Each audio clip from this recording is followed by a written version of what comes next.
محبت الہی آخر تو سنبھال لیتی ہے۔ امریکہ میں ایک نوجوان کلمہ گو مسلمان تھا، دفتر میں کام کرتا تھا۔ دفتر میں کام کرنے والے ایک امریکن لڑکے سے اس کا تعلق بن گیا اور اس کی محبت کا یہ تعلق اتنا بڑھا کہ اس نے یہ محسوس کیا کہ اب میں اس کے بغیر نہیں رہ سکتا۔ چنانچہ اس نے اس کے والدین کو پیغام بھیجا کہ میں اس سے شادی کرنا چاہتا ہوں۔ اس کے والدین نے کہا کہ ہماری کنڈیشن ہے کہ ہم عیسائی ہیں، آپ کو اپنا دین چھوڑ کر عیسائی بننا پڑے گا، والدین سے قطع تعلق کرنا پڑے گا، آپ اپنے ملک واپس نہیں جایا کریں گے، جس معاشرے میں آپ رہتے ہیں اس سے بالکل آپ ملا ہی نہیں کریں گے۔ اگر آپ یہ سب شرائط پوری کر سکتے ہیں تو ہم اپنی بیٹی کی شادی کر دیں گے۔ یہ اپنے جذبات میں اس قدر مغلوب الحال تھا کہ اللہ کے اس بندے نے یہ تمام شرائط قبول کر لی۔ ماں باپ سے رشتہ خط، عزیز و اقارب سے رشتہ خط، ملک سے رشتہ خط اور جس کمیونٹی میں یہ رہتا تھا ان سب سے رشتہ خط، حتیٰ کہ یہ عیسائی بن کر عیسائیوں کے ماحول میں زندگی گزارنے لگ گیا اور اس نے شادی کر لی۔ مسلمان بڑے پریشان، کبھی کبھی وہ اس کو تلاش کرنے کی کوشش کرتے مگر یہ ان سے ملنے سے بھی گھبرایا کرتا۔ کبھی کہیں کسی کو دیکھ لیتا تو وہ دور کترا جاتا تھا۔ لوگ بالآخر تھک گئے، کسی نے کہا کہ اس کے دل پر مہر لگ گئی، کسی نے کہا کہ مرتد ہو گیا، کسی نے کہا کہ اس نے جہنم خرید لی، کسی نے کہا کہ اس نے بڑا مہنگا سودا خریدا۔ ہر ایک کی اپنی اپنی باتیں تھیں۔ 3-4 سال اسی حال میں گزر گئے، یہاں تک کہ دوست احباب سب کی یادداشت سے بھی نکلنے لگ گیا، بھولی بسری چیز بنتا چلا گیا۔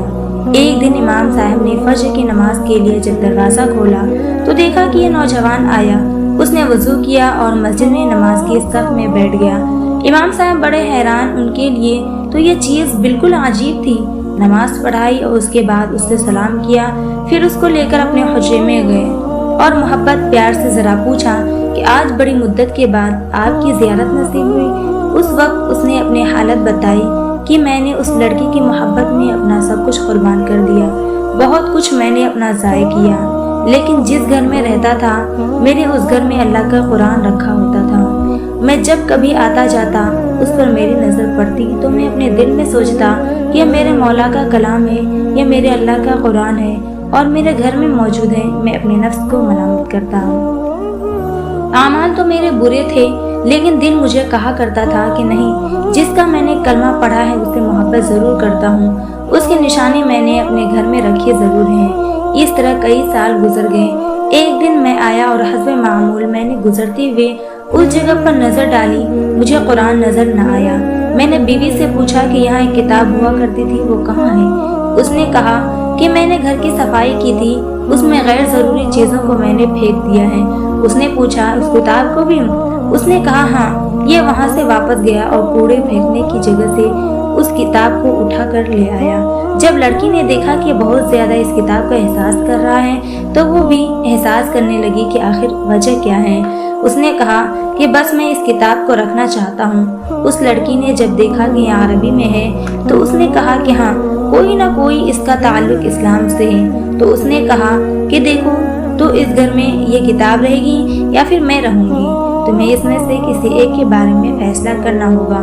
وہ کہنے لگا جب اس لڑکی نے یہ کہا تو میرے لیے یہ زندگی کا عجیب وقت تھا۔ میں نے اپنے دل سے پوچھا کہ تو نے اپنے خواہشات کی تکمیل کے لیے وہ کچھ کر لیا جو تجھے نہیں کرنا چاہیے تھا۔ آج تیرا رشتہ پروردگار سے ہمیشہ کے لیے ٹوٹ جائے گا۔ اب تو فیصلہ کر لے، اب تو اس کے ساتھ رہنا چاہتا ہے یا اس کے پروردگار کو چاہتا ہے؟ جب میں نے دل میں یہ سوچا تو دل نے یہ آواز دی کہ نہیں، میں اپنے مولا سے کبھی بھی نہیں کٹنا چاہتا۔ میں نے لڑکی کو طلاق دی اور میں نے دوبارہ کلمہ پڑھا اور اب میں ہمیشہ کے لیے پکا مسلمان بن چکا ہوں۔ سوچئے اتنے غافل مسلمان کے دل میں بھی اللہ رب العزت کی محبت کا بیج موجود تھا۔ دنیا کی محفلوں سے اکتا گئی ہوں یا رب، دنیا کی محفلوں سے اکتا گئی ہوں یا رب، کیا لطف انجمن کا جب دل ہی بجھ گیا۔